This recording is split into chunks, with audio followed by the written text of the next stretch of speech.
కొత్తగూడెం కదండి, ఈ కొత్తగూడెమే కదా. ఈ గ్రామంలో ఉన్నటువంటి ప్రజలు చాలా సహకరిస్తున్నారు. ఒకవేళ వారు ఇక్కడ కొంతమంది లేకపోయినా బయట ఉన్న నా వాయిస్ ఎంతమంది వింటున్నారు వారందరికీ కూడా, అధికారులకు, గ్రామ నాయకులకు, మరి వార్డు మెంబర్స్ అందరికీ కూడా ప్రభు పేరిట వందనాలు నేను తెలియజేస్తూ దేవుని వాక్యాన్ని మరొకసారి మనం చదువుదాం. దయచేసి పరిశుద్ధ గ్రంథమైనటువంటి బైబిల్లో నుంచి యోహాను రాసినటువంటి మొదటి పత్రిక 5వ అధ్యాయము 20వ వచనము చివరి మాట నాతో కలిసి మీరందరూ చదవండి. ఆయనే నిజమైన దేవుడును నిత్య జీవమునై ఉన్నాడు. చాలు, దేవునికి స్తోత్రం చెప్దామా? కొంచెం గట్టిగా చెప్దామా? రైట్. ఈరోజు నేను మీకు అందించబోతున్నటువంటి వర్తమానం యొక్క టైటిల్ ఏంటంటే దేవుడు ఎటువంటి వాడై ఉండాలి అనే అంశం మీద వాక్యం చెప్పాలని నేను ఆశపడుతున్నాను. ఆల్రెడీ ఇక్కడ ఉన్నటువంటి దైవ సేవకులందరూ కూడా ఈ మాటలు ఎన్నోసార్లు మీరు చదివే ఉంటారు. ఇక్కడ దైవ సేవకులకు కానీ క్రైస్తవ సమాజానికి కానీ తెలియని విషయాలు కాదు, కానీ ఈ తెలిసిన విషయాలే వాక్యాన్ని మరొక్కసారి రాత్రి జ్ఞాపకం చేయాలని నేను ఆశపడుతున్నాను. ప్రభునందు ప్రియులరా, ఇక్కడ ఒక శ్రేష్టమైనటువంటి మాట యోహాను గారు తెలియజేస్తున్నారు. యోహాను గారు కొన్ని బుక్స్ రాశారు. యోహాను సువార్త, యోహాను రాసిన మొదటి పత్రిక, యోహాను రాసిన 2వ పత్రిక, యోహాను రాసిన 3వ పత్రిక, ప్రకటన గ్రంథం. మరి నిజంగా ఈ యోహాను గారు తెలియచేస్తున్నటువంటి మాట ఏంటంటే ఆయనే నిజమైన దేవుడును నిత్య జీవమునై ఉన్నాడు. ఎవరు నిజమైన దేవుడు? ఎవరు నిత్య జీవమును అనుగ్రహించువాడు? ఈ సమయంలో ఇది విమర్శలతో కూడినటువంటి సందేశం కాదు. మీరెవ్వరూ కంగారు పడకండి. సత్యాన్ని అన్వేషించాలని మీకు తెలియచేస్తున్నాను. మీరు ఎవరైనా కావచ్చు. ఈ రాత్రికాల సమయంలో మీరు ఏ స్థలంలో ఉన్నా కూడా సత్యాన్ని అన్వేషించండి. సత్యం ఏంటో ప్రతి ఒక్కరూ గ్రహించండి. ఒక మాట చెప్తాను వర్తమానంలోనికి వెళ్లే ముందు. సత్యము అనేది ఎక్కువ ఉంటాయా, ఒకటే ఉంటుందా? సత్యము అనేది ఎప్పుడు ఒక్కటే ఉంటుంది. అబద్ధాలు ఎన్ని ఉంటాయి చెప్పాలి మీరు? 2 3? కోట్లేంటి? ఎన్ని కోట్లైనా ఉంటాయి. అబద్ధాలు కోట్లైనా ఉంటాయి, కానీ సత్యం అయితే మాత్రం ఒక్కటే. ఒక చిన్న ఉదాహరణ చెప్తాను. 2 రెళ్ళు ఎంత? 4. మా ఊర్లో కూడా 2 రెళ్ళు 4. కొత్తగూడెంలో కూడా 2 రెళ్ళు 4. అమెరికా వెళ్తే 2 రెళ్ళు 4. 2 × 2 4. ఏ దేశం వెళ్ళినా కూడా 2 రెళ్ళు ఎంత? 4. ఇది సత్యం. అసత్యాలు చెప్పండి. 2 రెళ్ళు 6, 2 రెళ్ళు 8, 2 రెళ్ళు 10, 2 రెళ్ళు 12, 2 రెళ్ళు 13, 2 రెళ్ళు 20. చెప్పండరా, ఎన్నన్నా ఉంటాయి. నేను చెప్పే విషయాన్ని చాలా అర్థం చేసుకోండి. మనం చదివిన లేఖన భాగం ఏమిటంటే ఆయనే నిజమైన దేవుడు నిత్య జీవమునై ఉన్నాడు. ఈ రాత్రికాల సమయంలో ప్రభు నా హృదయంలో ఉంచినటువంటి కొన్ని మాటలు మేము ప్రతి సంవత్సరం కూడా శిలువ శ్రమల ధ్యానముల ద్వారా ఇంటింటా సువార్త కూడికలు ఏర్పాటు చేస్తాం. అంటే ఆ డేట్స్ను బేస్ చేసుకుని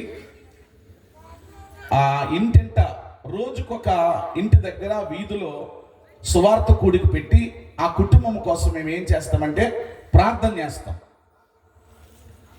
ప్రార్థన చేసి అట్లా ఇంచుమించు 40-50 రోజుల వరకు కూడా, అంటే మా సంఘంలో ఒక కుటుంబం దగ్గర ఒక రోజు ఏర్పాటు చేస్తే ఒక్కొక్కసారి 40 రోజులు, ఒక్కొక్కసారి 45 రోజులు, 50 రోజులు కూడా పట్టేస్తాయి. అన్ని రోజులు కూడా దేవుడు ఎటువంటి వాడై ఉండాలి అనే సంగతిని మరి రోజుకొక మాట చెప్పున ఇదే వర్తమానంలో నుంచి నేను అన్ని రోజులు కూడా వాక్యాన్ని అందించడానికి ప్రభు కృప చూపాడు. దేవునికి స్తోత్రం కలుగునుగాక. దేవుడు ఎటువంటి వాడై ఉండాలి అనడానికి ఒక్కొక్కటిగా నేను కొన్ని మాటలు దేవుని వాక్యములో నుంచి నేను మీకు జ్ఞాపకం చేస్తాను. ఒకసారి ప్రసంగాంశం చెప్పండి. దేవుడు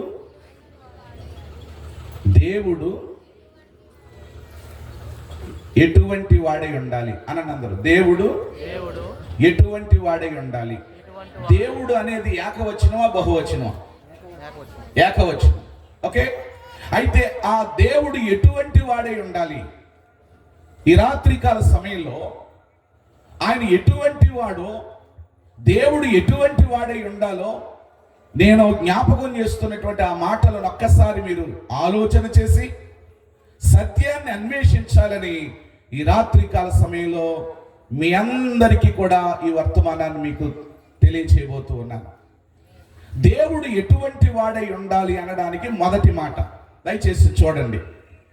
పరిశుద్ధ గ్రంథమైన బైబిల్లో నుంచి లేవీయ కాండం 11వ అధ్యాయం 44వ వచనాన్ని చదువుదాం. నేను మీ దేవుడు అయిన యెహోవాను, నేను పరిశుద్ధుడను గనుక మీరు పరిశుద్ధులై ఉండునట్లు మిమ్మును మీరు పరిశుద్ధ పరచుకొనవలెను. చాలు. దయచేసి ఈ మాటను మరలా నేను చదువుతున్నాను, అందరూ వినండి. నేను మీ దేవుడనైన యెహోవాను, నేను పరిశుద్ధుడను. ప్రియులరా, దేవుడు ఎటువంటి వాడై ఉండాలి అనడానికి మొదటి మాట ఏమిటి? దేవుడు పరిశుద్ధుడై ఉండాలి. సత్యాన్ని అన్వేషించండి. ఒకడు ఒక విషయాన్ని మాట్లాడుతూ ఈ విషయాన్ని చెప్పాడట. ఏంటంటే, ఒక 4 గురుడ్డోళ్ళు ఉన్నారంట, 4 గురుడ్డివారు. ఈ 4 గురుడ్డివారు అన్నారట, మేము దేవుణ్ణి కనుగొన్నాము అన్నారట. ఎవరిని? దేవుణ్ణి కనుగొన్నాం. ఇంతకీ 4 ఎవరు? 4 గురుడ్డోళ్ళే.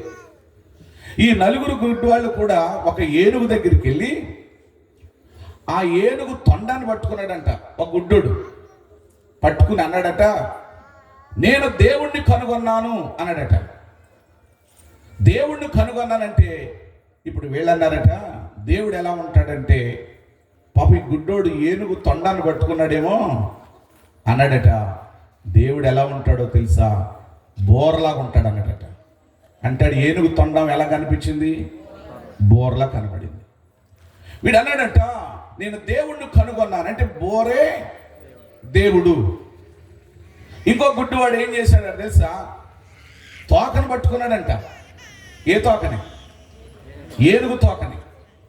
ఏనుగు తోకను పట్టుకుని అనుకున్నాడట, నేను దేవుణ్ణి కనుగొన్నాను అంటే దేవుడు ఎలా ఉంటాడంటే అన్నాడట, తాడే దేవుడు అన్నాడట. అంటే ఏనుగు తోక వాడికి ఎలా కనిపించింది? తాళ్ళ కనిపించింది. ఇంకొకడు ఏనుగు కాలును పట్టుకున్నాడట. కాలును పట్టుకుని, ఇతడు గుడ్డోడే, నేను దేవుణ్ణి కనుగొన్నాను అనగానే, దేవుడు ఎలా ఉంటాడు అనగానే అతడు అన్నాడట, దేవుడు ఇంకెలా ఉంటాడు? స్తంభంలా ఉంటాడట. అంటే ఏనుగు కాలు వాడికి ఎలా కనిపించింది? స్తంభంలా కనిపించింది. ఇక 4వ వాడు ఉన్నాడు కదా, అతడు ఏనుగు చేపట్టుకున్నాడట. ఏనుగు చేపట్టుకుని నేను దేవుణ్ణి కనుగొన్నాను అన్నాడట. దేవుడు ఎలా ఉంటాడంటే చేటే దేవుడు అన్నాడట. అంటే 4 గురుడి వాళ్ళు కూడా ఒక్కొక్కరు కూడా ఒక్కొక్క భాగాన్ని పట్టుకుని మేము దేవుణ్ణి కనుగొన్నాము అని అనుకుంటున్నారు. ఇంతకీ అది చేటో చెవో తెలియాలంటే, అది తాడో తోకో తెలియాలంటే, అది స్తంభమో కాలో తెలియాలంటే, అది బోరో తొండమో తెలియాలంటే వాళ్ళ నేత్రములు, కొంచెం గట్టిగా చెప్తారా, నేత్రములు తెరవబడాలి. అపవాదట అనేకమైన వారి నేత్రములకు ఏం కలుగ చేశాడు? గురుడితనం కలుగజేశాడు. గురుడితనం కలుగజేశాడు కనుకే దేవుడు ఎలా ఉండాలో, ఎలా ఉంటే దేవుడో తెలియనటువంటి వారు ఈ సమాజంలో అనేక మంది కనిపిస్తున్నారు. నేను అంటున్నాను, నేను పేరు పెట్టడం లేదు, నేను తీసుకున్న వర్తమానం ఏమిటంటే దేవుడు ఎటువంటి వాడై ఉండాలి. ఈ చెప్పే మాటల్లో సత్యాన్ని గ్రహించండి చాలు, ఎవరిని విమర్శించటం లేదు. దేవుడు ఎటువంటి వాడై ఉండాలో అనడానికి మొదటి మాట, దేవుడు పరిశుద్ధుడై ఉండాలి. పరిశుద్ధుడు అంటే ఎవరు? పాపము లేనివాడు. నేను అడుగుతున్నాను ఈ రాత్రి, దేవుడిలో ఏముండకూడదు? పాపం ఉండకూడదు. ఒక గురిటివాడండి ఇంకొక గురిటివాడికి దారిని చూపించలేడు. ఒక గురిటివాడు ఇంకొక గురిటివాడికి దారిని చూపెడితే ఇద్దరు గురిటివాళ్ళు వెళ్ళి ఏదో ఒక గుంటలో పడిపోతారు. ఆలోచించండి. దేవుడు అనబడేవాడు, దేవుడుగా పిలవబడేవాడు పరిశుద్ధుడై ఉండాలి. బైబిల్ చెప్తుంది సత్యం ఏంటో తెలుసా? యెషయా గ్రంథంలో ఉన్న మాట మీరు తెరవక్కర్లేదు, కానీ ఆయన దోతలతో ఏం చేయబడుతున్నాడు? ఆయన పొగడబడుచున్నాడు. ఏమని? పరిశుద్ధుడు, పరిశుద్ధుడు, పరిశుద్ధుడు. అనందరూ గట్టిగా, కొంచెం గట్టిగా, పరిశుద్ధుడు, పరిశుద్ధుడు. పరిశుద్ధుడు అంటే పాపము లేనటువంటి వాడు. ఏమంటే లేవియ కాండములో, ఈ ఆది కాండము, నిర్గమ కాండము, లేవియ కాండము, సంఖ్యాకాండం, ద్వితీయోపదేశ కాండం, ఈ 5 కాండములు కూడా మోషే ద్వారా పరిశుద్ధాత్ముడు ఏం చేశాడు? వ్రాయించాడు. ఆ వ్రాయించబడినటువంటి ఆ మాటలలో 11వ అధ్యాయం లేవియ కాండం 44వ వచనంలో మీరు బైబిల్ చదవండి, బైబిల్లో చూడండి ఏమనుందో తెలుసా? నేను మీ దేవుడనైన యెహోవాను, నేను పరిశుద్ధుడను. ఆయన పరిశుద్ధుడు. ఆరాధించే దేవుడు ఏమై ఉండాలో తెలుసా? పరిశుద్ధుడై ఉండాలి. పేతురు భక్తుడు ఒక మాట రాశాడు. ఇప్పుడు బైబిల్ చూడండి, పేతురు రాసిన మొదటి పత్రిక 1వ అధ్యాయం 14వ వచనం నుంచి 16వ వచనం వరకు చదివితే అక్కడ ఒక మాట రాయబడింది. చదువుతారా?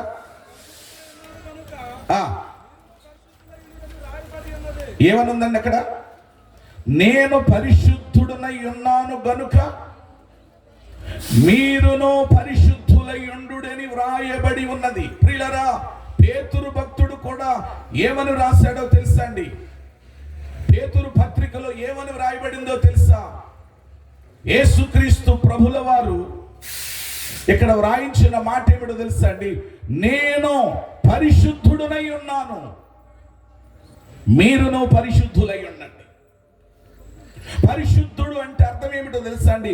ఆయన పాపము లేనటువంటి వాడు.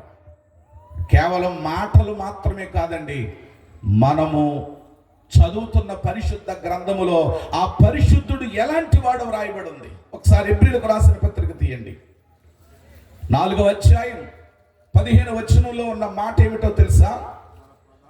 మన ప్రధాన యాజకుడు, అందరూ చూడాలి బైబిల్, మన ప్రధాన యాజకుడు మన బలహీనతల యందు మనతో సహానుభవము లేనివాడు కాడు గాని సమస్త విషయములలోను మనవలే శోధింపబడినను ఆయన, అక్కడ ఆగండి, ఆయన, మనం చదువుకున్న మూలవాక్యం ఏం చదివాం?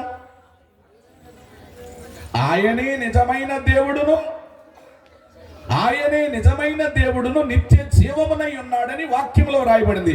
ఇక్కడేమని రాయబడిందో తెలుసా? హెబ్రీ గ్రంథకర్త ఏమంటున్నాడో తెలుసా? మన ప్రధాన యాజకుడు మన బలహీనతల యందు మనతో సహానుభావము లేనివాడు కాడు గాని సమస్త విషయములలోను మనవలే శోధింపబడినను. ఏమండి, యేసుక్రీస్తు ప్రభుల వారు ఆయన శరీరధారిగా ఈ లోకానికి వచ్చాడు. యోహాను సువార్తలో ఏమనుంది? ఆది యందు వాక్యం ఉండెను, వాక్యము దేవుని యొద్ద ఉండెను, వాక్యమే దేవుడై ఉండెను. అక్కడ కిందకు చదివి వచ్చేటప్పటికి ఆ వాక్యమే శరీరధారి అయి, గమనించండి ప్రియులరా, ఆయన మనవలే కూడా ఏం చేయబడ్డాడు? శోధింపబడ్డాడు. 40 రోజులు ఉపవాసం ఉన్న తర్వాత అపవాది ఏం చేయడానికి వచ్చాడు? అక్కడికి శోధించడానికి వచ్చాడు.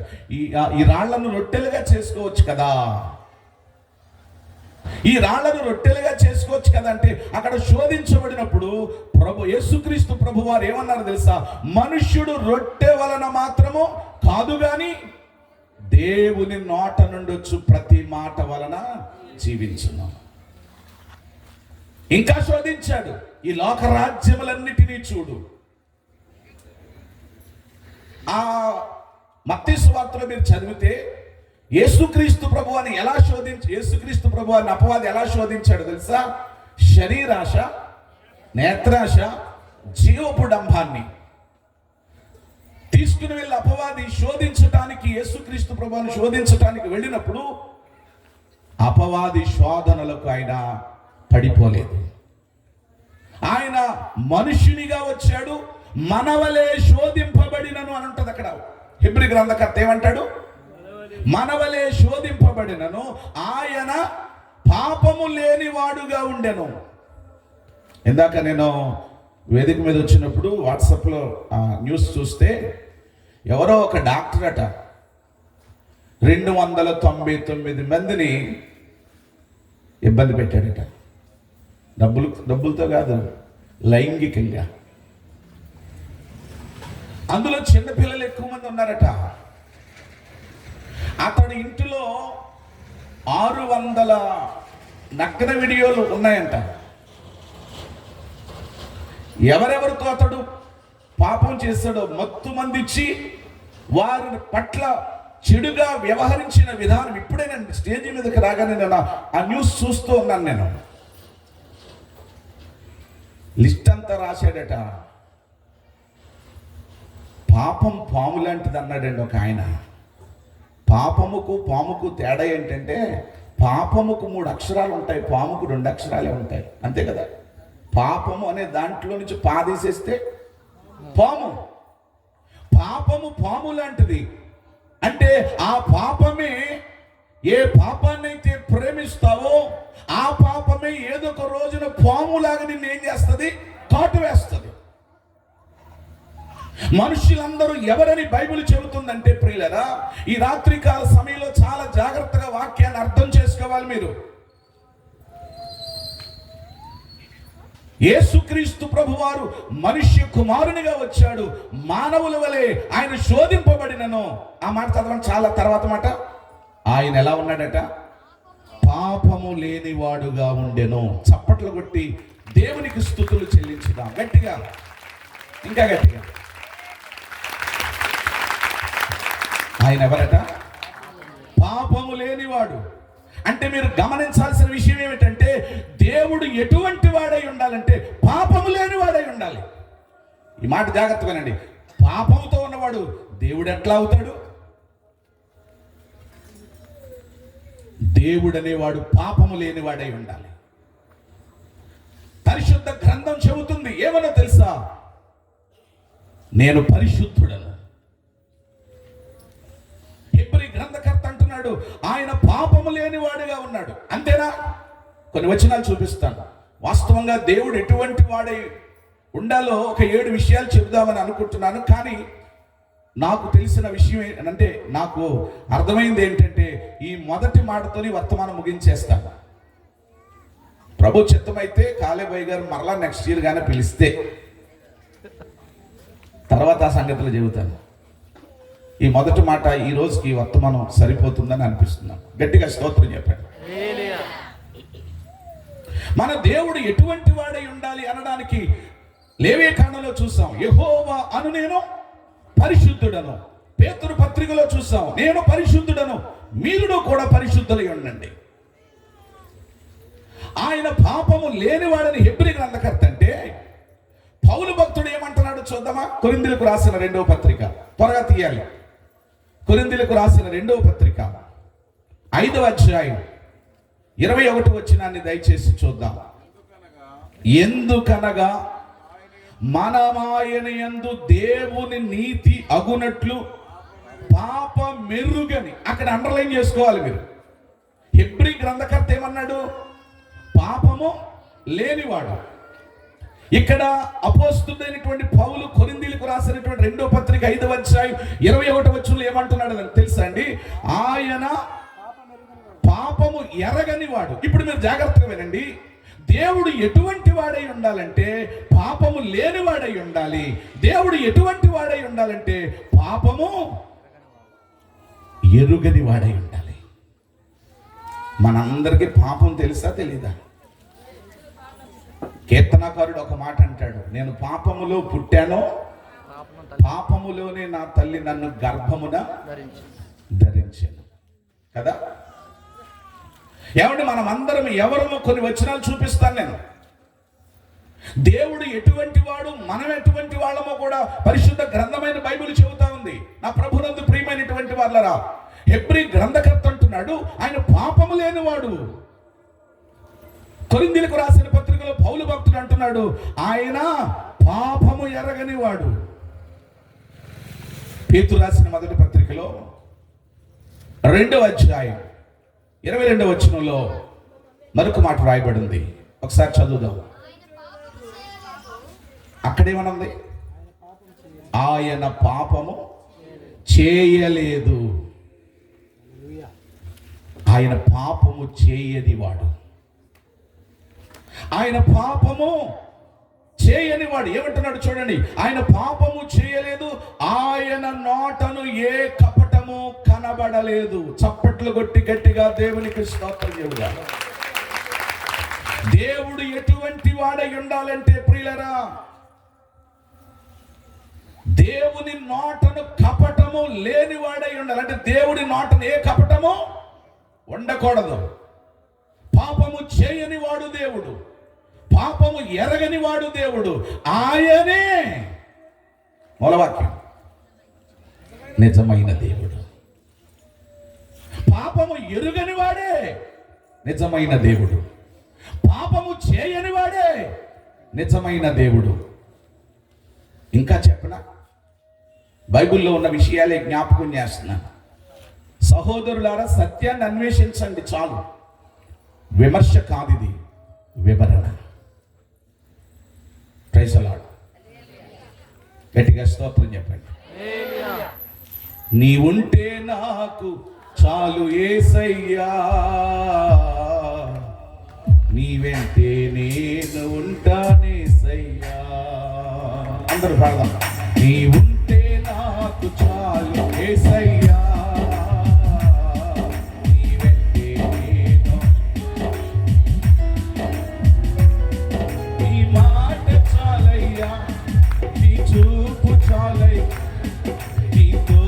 చాలయ్యా, నీ నీడ చాలయ్యా. అందరూ పాడదా. నీ మాట, నీ చూపు చాలయ్యా, నీ తోడు చాలయ్యా, నీ నీడ చాలయ్యా, నీ ఉంటే నాకు చాలు యేసయ్యా. చప్పట్లు కొట్టి పాడదాం. నీ వెంటే నేను ఉంటానేసయ్యా, నీ ఉంటే నాకు చాలు యేసయ్యా, నీ వెంటే నేను ఉంటానేసయ్యా. చప్పట్లు కొడుతూ పాడదాం.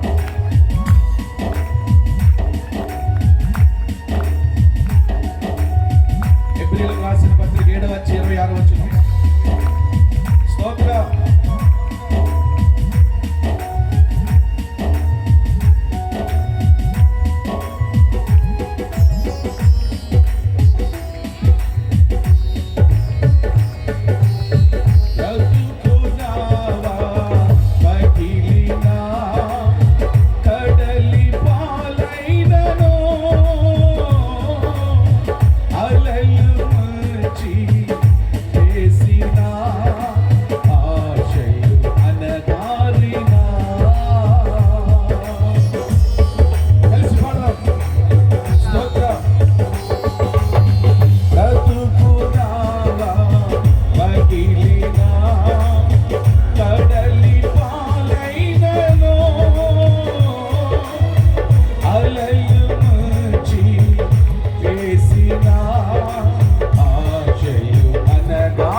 గట్టిగా స్తోత్రం చెబుదామా?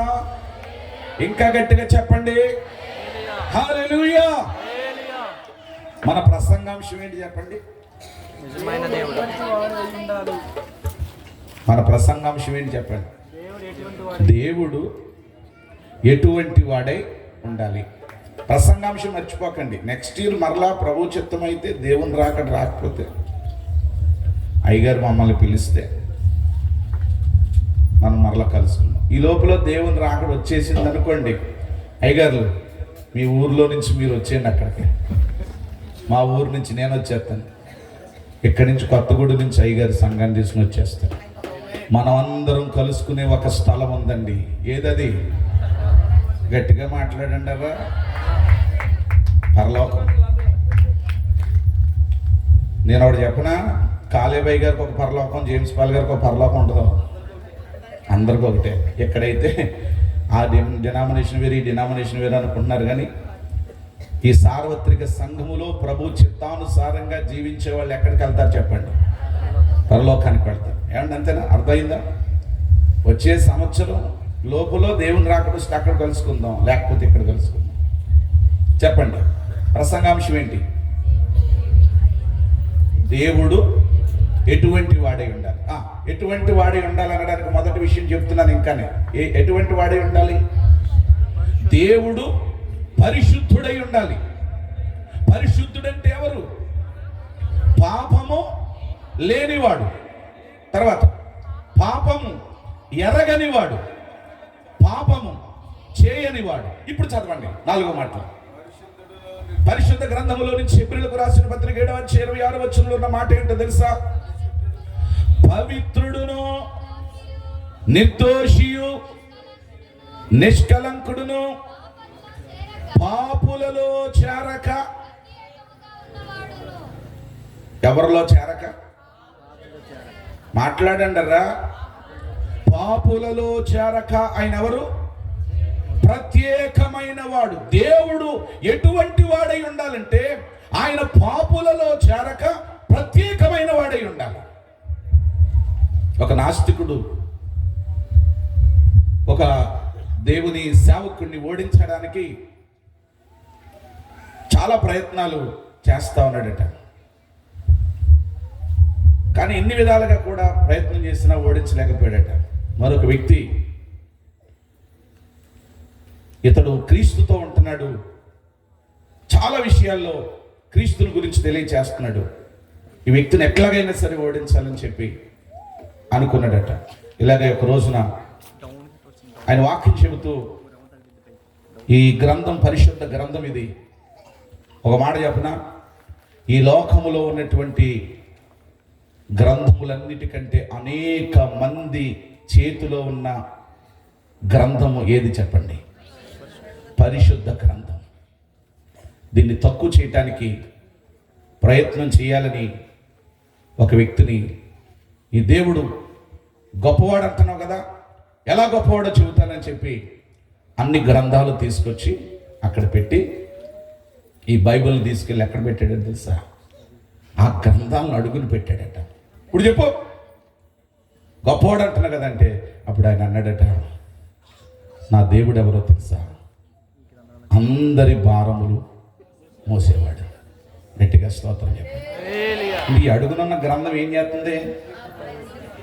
అన్ని గ్రంథాలని మోస్తా ఉంది. మనలను మోయువాడు ఎవరు? దేవుడే. ఆ గ్రంథాన్ని తీసుకొచ్చి ఏం చేశాడట తెలుసా? దాన్ని తీసుకొచ్చి మధ్యలో పెట్టాడట. ఆయన అన్నాడట, ఆయన దేవుడికిని నరులకును మధ్యవర్తి అన్నాడట. ఈయనకి ఇంకా పౌరుషం వచ్చేస్తుంది. పౌరుషం వచ్చేసి ఎక్కడ పెట్టినదోటి అంటున్నాడని దాన్ని తీసుకొచ్చి ఈ గ్రంథాలన్నిటికీ పైన పెట్టాడంట. ఆయన నామం అన్ని నామముల కంటే పైనామం అన్నాడట.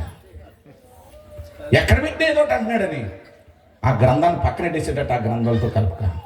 ఆయన పాపులలో చేరక. చప్పట్లు కొట్టి ప్రభువుకి స్తోత్రం చెబుదామా? ఆ వచనం గురించి జ్ఞాపకం చేయడం, సేవకుడు పలికిన ఆ మాటను జ్ఞాపకం చేస్తున్నాను. ఆయన పాపులలో చేరక ప్రత్యేకమైనటువంటి వాడు. జాగ్రత్తగా వినండి. దేవుడు ఎటువంటి వాడై ఉండాలంటే ఆయన పరిశుద్ధుడై ఉండాలి, ఆయన పాపము లేని వాడై ఉండాలి, ఆయన పాపము ఎరగని వాడై ఉండాలి, ఆయన పాపము చేయని వాడై ఉండాలి, ఆయన పాపులలో చేరక ప్రత్యేకమైనటువంటి వాడై ఉండాలి. నీవు ఆరాధించే దైవం పాపము లేని వాడేనా? నువ్వు ఆరాధించే దైవం పాపము ఎరగని వాడేనా? నువ్వు ఆరాధించే దైవం పాపము చేయని వాడేనా? నువ్వు ఆరాధించే దైవం పరిశుద్ధుడేనా? విమర్శ కానిది, వివరణ. మరి మనమెవరో? దేవుడు పరిశుద్ధుడైతే మనమెవరో? మన గురించి బోల్డని వచనాలు ఉన్నాయి. చెప్పమంటారా? రోమపత్రిక 3వ అధ్యాయం 23వ వచనం. దేవుడు పరిశుద్ధుడైతే మనిషి ఎవరు? ఏ భేదము లేదు అంటే అర్థం ఏంటి? ఏ భేదము లేదంటే, ఏ భేదము అంటే అర్థం ఏంటి?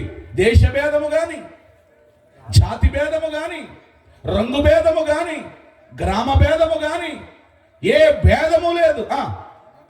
అందరూ, ఇక్కడ జాగ్రత్తగా పట్టుకోండి, అందరిలో కొత్తగూడెం ఉంది.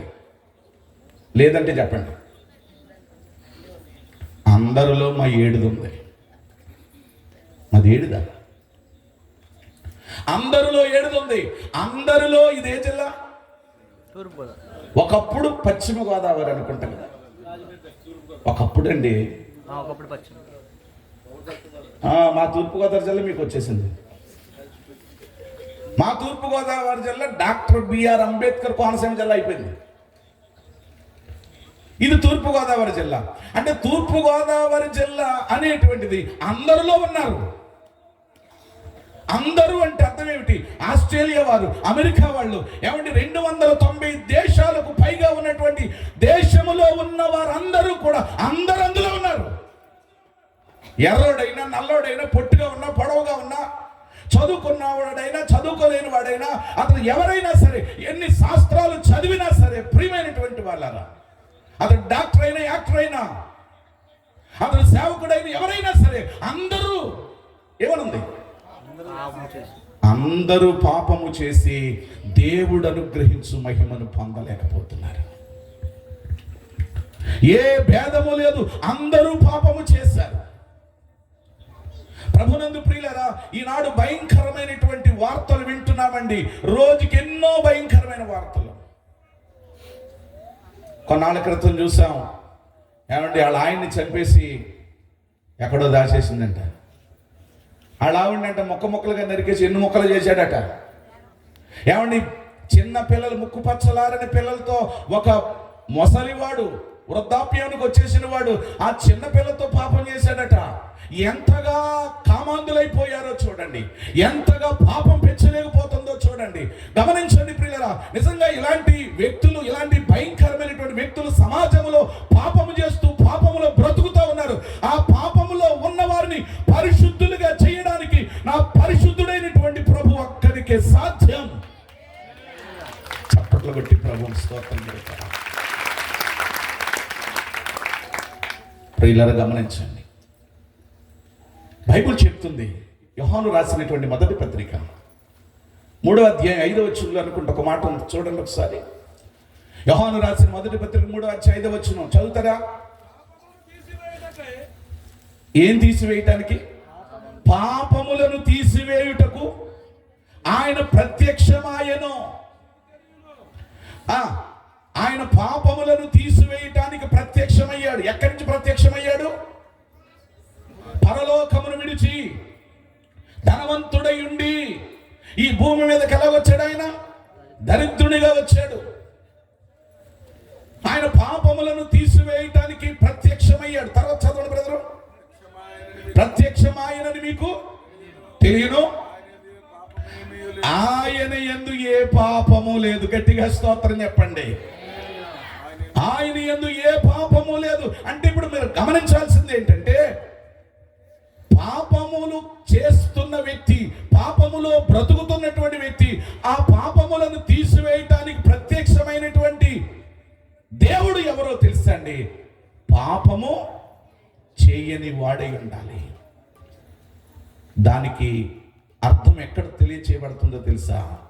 మన చేతిలో ఉన్న పరిశుద్ధ గ్రంథమైన బైబిల్లో తెలియచేయబడతా ఉంది. నువ్వు ఏ పాపములో ఉన్నావో, ఏ పాపము బ్రతుకులో జీవిస్తున్నావో, ఈ కూడికలు ఎందుకొరకో తెలుసా ప్రియులరా? ఈ సభలు ఎందుకొరకో తెలుసా? ఏమైనా నశించిపోతున్న ఆత్మలు ఎన్నో ఉన్నాయి. పాపంలో బ్రతుకుతున్న వారు ఎందరో ఉన్నారండి. వాయు వరుసలు తెలియకుండా ఇష్టం వచ్చినట్లుగా జీవించే వాళ్ళు ఎందరో ఉన్నారు. అలాంటి వారందరినీ కూడా వారి పాపములను తీసివేయటానికి ప్రత్యక్షమైన వాడే పరిశుద్ధుడు.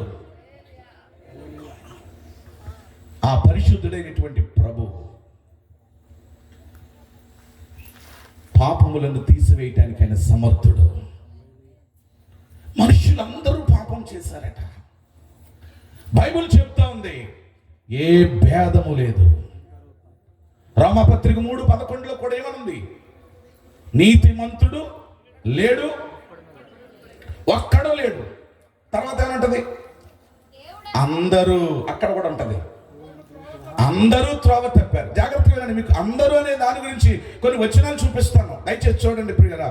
ఏ భేదము లేదు, అందరూ పాపం చేశారని రోమాపత్రిక 3:23లో. రోమాపత్రిక 3:11లో అందరూ త్రోవ తప్పి ఏకముగా పనికిమాలైన వారైననుంది. కీర్తనల గ్రంథం 12వ కీర్తన 2వ చరణంలో ఏమనుందో తెలుసా అండి? అందరూ ఒకరితో ఒకరు అబద్ధములాడుదురనుంది. నిజమే కదా? ఈనాడు మనుషులు ఒకరితో ఒకరు ఏం చేస్తున్నారు? ఒకరిని అడిగాడట, బాబు నీ పేరు ఏంటంటే నా పేరు అబద్ధం అన్నాడట. బాబు నేను అడిగేది నీ పేరు నాన్న. అవును సార్ నా పేరే అబద్ధం అన్నాడట. అంటే పేరు ఏం పెట్టేసుకున్నాడు? అబద్ధం. ఆ మాట అడుగుతాను, చెప్పండి. నా లైఫ్లో ఒక్కసారి కూడా అబద్ధం ఆడలేదన్న కూడా చెయ్యొచ్చు, చూపించండి. ఖర్చైనా పర్లేదు, రేపు మాత్రం మా కడీపులు అంత నుంచి ఏదంటది గజమాలు తీసుకొచ్చి సన్మానం చేస్తాను. ఇక్కడ గజమాలు అంటారు. గజమాలు అంటే తెలీదా? ఇంతలా ఉంటుంది, అది నా ఇంతలా ఉంటుంది. ఖర్చు నాదే. ఉన్నారు ఎవరు? ట్రావెలింగ్ కూడా నాదే. వినండి ప్రియులారా, బైబిల్ చెప్తుంది, నేను చెప్పట్లేదు.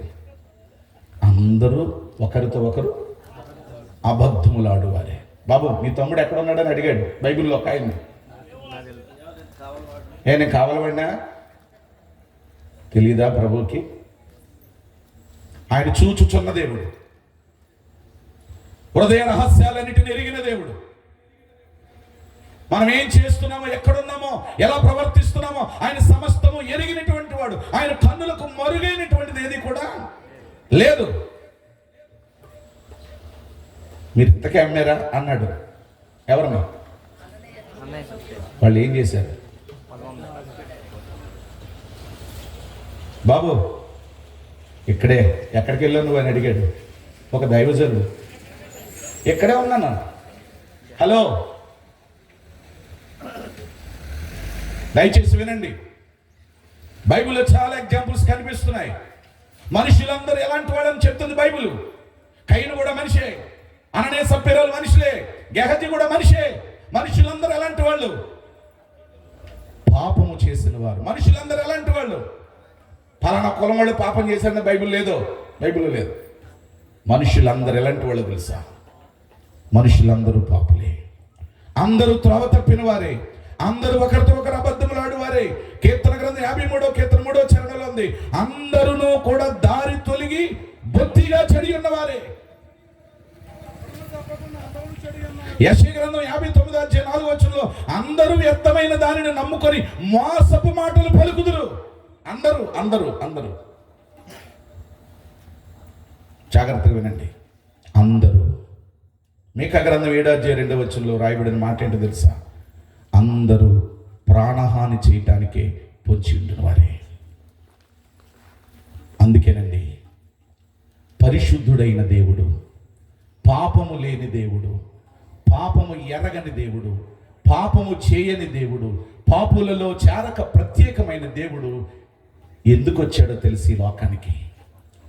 పాపులను రక్షించుటకు క్రీస్తు యేసు ఈ లోకమునకు వచ్చాను. వర్తమానాన్ని ముగింపులోనికి తీసుకుని వస్తున్నాను, దయచేసి వినండి. యేసు క్రీస్తు ప్రభువారు ఈ లోకానికి ఎందుకు వచ్చాడట? మతాన్ని స్థాపించడానికి రాలేదు. ప్రభువే స్వయంగా చెప్పాడు. ఏమన్నా తెలుసా? నేనే మార్గమును, నేనే సత్యమును, నేనే జీవమును. చెప్పండి గట్టిగా. యేసు చెప్పాను 14:6 యోహాను సువార్తలో, యోహాను గారు రాసినటువంటి సువార్తలో యేసు చెప్పాను, నేనే మార్గం. ఆ మాటలో ఉన్న అర్థాన్ని గమనించారా? నేను కూడా మార్గాన్నే అన్నాడా? కొత్తగూడెం రావడానికి చాలా దారులు ఉండొచ్చు, నిత్య జీవానికి చేరడానికి ఒకే దారి. నా ద్వారానే తప్ప అంటాడు. ఒక మాట చెబుతాను వినండి, నేను ముగించేస్తున్నాను, సీరియస్గా చూడకండి. కంట్లో ప్రాబ్లం వస్తే కంట్లో చొక్కలు వేసుకుంటాం కదండి. కంట్లో చొక్కలు వేసుకున్నప్పుడు కొద్దిసేపటికి గొంతులో చేదుగా వస్తుంది. ముక్కులో ప్రాబ్లం వస్తే ముక్కులో చొక్కలు వేసుకుంటాం, గొంతులోకి కొద్దిసేపటికి చేదుగా ఉంటుంది. చెవులో ప్రాబ్లం వస్తే చెవులో చొక్కలు వేసుకుంటాం. స్టాన్లీ గారు, కొద్దిసేపటికి చేదుగా వస్తుంది. ఎక్కడేసినా గొంతులోకి వస్తుంది చేదు. కానీ సాంబార్ తీసుకెళ్ళి ఎవడైనా చెవులు వేసుకుంటాడా?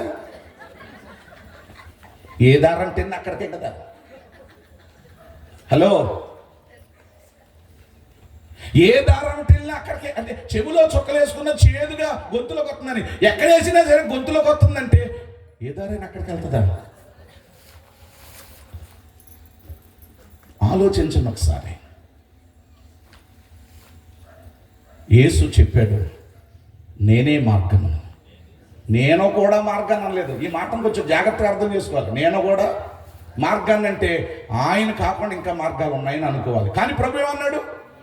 నేనే మార్గం, నేనే సత్యం, నేనే జీవం. దేవుడు ఎవరో చెప్పాను, మనుషులు ఎలాంటి వారో చెప్పాను. ఆ మనిషి పాపములో పుట్టాడు, పాపములోనే పెరుగుతున్నాడు. అదే పాపములో ఉండి చనిపోతే ఎక్కడికి వెళ్ళిపోతాడు? నరకములోనికి వెళ్ళిపోతాడు. ఈ రాత్రి మా సందేశం ఏంటో తెలుసా? నువ్వు పాపములో పుట్టావు, పాపములో పెరుగుతున్నావు. అదే పాపములో ఉండి చనిపోతే అగ్ని గల నరకములోనికి వెళ్ళిపోకూడదని ఈ రాత్రి మిమ్ములను ప్రేమించి కాలేబాయి గారి ద్వారా సభలు ఏర్పాటు చేసి మాలాంటి సేవకులను పిలిపించి ఈ వర్తమానాలు మీకు అందిస్తూ ఉన్నారు. ఒక్కసారి నరకానికి వెళితే ఎన్ని సంవత్సరాలైనా ఎన్ని యుగాలైనా సరే ఆ నరకములో యాతన పడాల్సిందే. అక్కడ నరకమును గురించి రాస్తాడు, అగ్ని ఆరదు, పురుగు చావదు, పండ్లు పటపటా కొరుకుతారని. ధనవంతుడు కూడా చనిపోయి ఎక్కడికి వెళ్ళాడు? అగ్ని గల నరకానికి వెళ్ళిపోయాడు. యాతన కలిగిన స్థలం అది. అది ఎలాంటి స్థలమో తెలుసండి? దప్పికుంటది కానీ అక్కడ దాహం తీర్చబడదు. ఆకలి ఉంటుంది కానీ ఆకలి తీర్చబడదు. ఆ భయంకరమైన నరకాగ్ని గుండమునకు వెళ్లకుండా పరలోకానికి వెళ్ళాలంటే, నిత్య జీవానికి వెళ్ళాలంటే మనం మూలవాక్యం ఒకటి చదువుకున్నాం. ఏంటా మూలవాక్యం అంటే, ఆయనే నిజమైన దేవుడు, నిత్య జీవమునై ఉన్నాడు. ఈ రాత్రి నా వర్తమానాన్ని ముగింపులోనికి తీసుకుని వస్తున్నాను. సహోదరి సహోదరులారా, చాలా మంది అనుకుంటారు క్రైస్తత్వం అనేటువంటిది ఇది ఫలానా కులానికి సంబంధించిన వారని అనుకుంటారు. క్రైస్తత్వం అనేటువంటిది ఇది ఫలానా దేశానికి సంబంధించిన వారని అనుకుంటారు. కానీ ఇది ఫలానా దేశానికి సంబంధించినటువంటిది కాదు. యేసుక్రీస్తు ప్రభులు వారిని గూర్చి రాయబడిన మాట ఏంటంటే, యేసుక్రీస్తు అందరికీ ప్రభువు. పాపంలో బ్రతుకుతున్నావేమో, పాపంలో జీవిస్తూ ఉన్నావేమో. ఇక్కడకు ఉన్నటువంటి చాలా మంది సహోదరీలు, ఒకవేళ ఇంకా నీ భర్త ప్రభులోనికి రాకుండా పాపములోనే బ్రతుకుతున్నాడేమో, పాపములోనే జీవిస్తూ ఉన్నాడేమో, ఈ రాత్రి కాల సమయంలో నిన్ను రక్షించిన దేవుణ్ణి, నిన్ను విమోచించిన దేవుణ్ణి హృదయపూర్వకంగా అడుగు. ప్రభువా, నన్ను రక్షించినట్లుగా నా భర్తను కూడా రక్షించయ్యా. అప్పుడు పాపంలోనే పెరుగుతున్నాడు. ఆ పాపంలోని చనిపోతే నిత్య నరకాగ్ని ఉండడానికి వెళ్ళిపోతాడు. ఏమండి, ఒక్క సెకండ్కి లేకపోతే ఒక్క నిమిషానికి, ఒక గంటకు, ఒక రోజుకి, ఏమండి 24 గంటలకు ప్రియులారా ఎంతో మంది కాలగర్భంలో కలిసిపోతూ ఉన్నారు. క్రీస్తు నెరగని వారు చాలా మంది నరకానికి వెళ్ళిపోతున్నారు. ఆ నరకానికి వెళ్లకుండా నిత్య రాజ్యములోనికి వారసులు కావాలంటే దేవుడు ఎటువంటి వాడై ఉండాలో తెలుసుకుని, ఆ దేవుడు ఎలాంటి వాడో, ఆ ఏ దేవుడైతే నేను నిత్య జీవానికి తీసుకెళ్తాడో నువ్వు తెలుసుకుంటే రాత్రి నీ హృదయాన్ని ప్రభుకిస్తే, నువ్వేమి ఇవ్వక్కర్లేదు, నీ హృదయాన్ని ప్రభుకిచ్చి, నేను పాపిని ప్రభువా, నన్ను క్షమించు, నేను చేసిన ప్రతి పాపాన్ని క్షమించు. ఎందుకంటే వాక్యం చెప్తుంది, యోహాను రాసిన 1 పత్రిక 1:7 యేసు రక్తము ప్రతి పాపముల నుండి మనలను పవిత్రులుగా చేయను. నా ప్రభు యొక్క రక్తం పాపం లేని రక్తం. నా ప్రభు యొక్క రక్తం నిష్కలంకమైన రక్తం. యేసన్న గారు ఒక పాట రాశాడు కదా, యేసు రక్తము రక్తము రక్తము, యేసు రక్తము రక్తము రక్తము, అమూల్యమైన రక్తము, నిష్కలంకమైన రక్తము, అమూల్యమైన రక్తము, నిష్కలంకమైన రక్తము, యేసు రక్తము రక్తము రక్తము. అందరూ పాడదాం, యేసు రక్తము రక్తము రక్తము, అమూల్యమైన రక్తము, నిష్కలంకమైన రక్తము, అమూల్యమైన రక్తము, నిష్కలంకమైన రక్తము. దేవునికి స్తోత్రం చెప్పండి. ఒకప్పుడు పాపంలో జీవిస్తూ పాపంలో బ్రతుకుతున్న మనలను ఏ రక్తం కడిగింది? యేసు రక్తం. యెషయా గ్రంథంలో ఒక మాట ఉంది, మీ పాపములు ఎంత ఎర్రనివైనను అవి హిమము వలె తెల్లనివిగా చేయబడతాయి. ఏ మరకను దేనితో కడగల దాంతోనే కడగాల. ఆమేన్. తారంటుకున్నప్పుడు ఆ మరకను కడగాలంటే కిరోసిన్ వాడాలి. ఆ కిరోసిన్ స్మెల్ పోవాలంటే సబ్బు వాడాలి. అలాగే నీ పాపం పోవాలంటే యేసు రక్తమే దానికి మందు. అందరూ గట్టిగా స్తోత్రం చెప్పండి. ఏమండి, ఆ రక్తము పరిశుద్ధమైన రక్తం. ఇంతకీ ఆ రక్తాన్ని చిందించిన వాడు ఎవరో తెలుసా? పరిశుద్ధుడు. పాపము లేనివాడు, పాపము ఎరగనివాడు, పాపము చేయనివాడు, పాపులలో చేరక ప్రత్యేకమైన వాడు. దేవుడు ఎటువంటి వాడై ఉండాలో తెలుసా? పరిశుద్ధుడై ఉండాలి. ఆ పరిశుద్ధుని రాత్రి మీకు పరిచయం చేశాను. మైక్ శబ్దం ఎంతమంది అయితే వింటున్నారో వారందరూ కూడా సత్యాన్ని గమనించండి. దేవుడు పరిశుద్ధుడై ఉండాలి. దేవుడు పాపములను తీసివేయటానికి సమర్థుడై ఉండాలి. పాపము లేనివాడై ఉండాలి. అలాంటి వాడే నేను ఆరాధిస్తున్న నా ప్రభు అయిన యేసుక్రీస్తు. అందుకే ఆ మాట మనం మూలవాక్యంగా చదువుకున్నాం, ఆయనే అనండి. ఎవరైనా పరిశుద్ధుడైన దేవుడు, ఎవరైనా పాపము లేని దేవుడు, ఎవరైనా పాపము ఎరగని వాడు, ఎవరైనా పాపులలో చేరక ప్రత్యేకమైన వాడు, ఎవరైనా పాపములను తీసివేయటానికి ప్రత్యక్షమైన వాడు, ఎవరైనా పాపుల కొరకు రక్తమును కార్చినవాడు, ఎవరైనా కలువరి శిలువలో నీ కొరకు నా కొరకు రక్తమును కార్చినవాడు, ఎవరైనా ప్రక్కలో బల్లెపు పోటు పొడవబడినటువంటి వాడు, ఎవరైనా ముఖం మీద ఉమ్ములు ఊయబడినటువంటి వాడు, ఎవరైనా ఆకాశమునకును భూమికును మధ్యలో వేలాడుచున్న యేసయ్య. ఎవరున్నారండి ఇలాగా ప్రాణం పెట్టినవాడు? ఈ లోకంలో ఉన్నటువంటి వాళ్ళు మీ అందరి రక్తం బకెట్లతో నాకు కావాలనే వాళ్ళే తప్ప రక్తమును మానవుల కొరకు చిందించిన వాడు ఏకైక దేవుడు పరిశుద్ధుడు. పరిశుద్ధుడు. మేమెవరిని ఆరాధిస్తున్నామో తెలుసా? పరిశుద్ధుడైన దేవుణ్ణి ఆరాధిస్తున్నాం. మేమెవరిని ప్రకటిస్తున్నామో తెలుసా? పరిశుద్ధుడైన దేవుణ్ణి. మాకు ఒక నిరీక్షణ ఉంది. ఇప్పుడు కన్ను మూస్తే పరిశుద్ధులతో ఉండే స్థలంలోనికి ఉంటామనే నిరీక్షణ మాకుంది. ఈ రాత్రి కాల సమయంలో ఇదిగో ఈ కొత్తగూడెంలో ఉన్నటువంటి ప్రజలందరూ కూడా వారి పాపములన్నిటినీ క్షమించటానికి సమర్థుడైన పరిశుద్ధుడి దగ్గరికి రండి. ప్రయాసపడి భారం మోసుకొని వచ్చిన వారులరా నా ఎద్దుకు రండి, నేను మీకు విశ్రాంతిని కలుగ చేస్తానని చెబుతున్నాడు. ఇంకొక మాట చెప్పి ముగిస్తాను. పరిశుద్ధుడైన దేవుడు మనందరినీ కూడా మన పాపములను తీసివేయడానికి ప్రత్యక్షమై మనల్ని పరిశుద్ధులుగా చేశాడు. మనందరికీ మాట ఏంటో తెలుసా?